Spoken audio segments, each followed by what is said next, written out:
na po ni. Prepare for unloading na naman, no? So, latag na naman ng lubid. So, ito lubid namin dahil nga doon sa sa lipatan, no, na wasak yung doon, mga rampahan, no, na lumabas na yun, para bang putik na. So, yung mga lubid namin, kumbaga tumitigas na rin, nagiging simento. So, halos dumoble na yung bigat nito, no? Dahil nga sa mga simento doon na tumigas na dyan sa nakakapit din sa lubid namin. Ayan, no? So, dumarami rin, no? Kumakapal na rin, no? Ganyan talaga. So, latag lang mga kaibigan, no? Ihanda lang natin to kasi for unloading na tayo.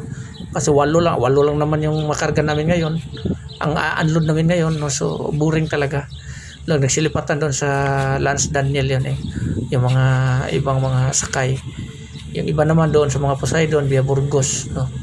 Lalo na next week, no, sinabi nila no na magpupunta na daw dito ng mga passenger no ng Montenegro. Yung Maria Vanessa or yung Rina Orduha. Iwan ko kung sino sa kanilang dalawa, no. So baka mababawasan na naman yung karga namin kasi maglipatan na naman doon sa kabila. So mahirap to. Hindi ko alam kung hanggang kailan no na matitiis ng company nito no na ganito palagi na hindi na talaga napupuno. Minsan karga namin 11 lang, 11 cargos lang no rolling, tapos minsan 14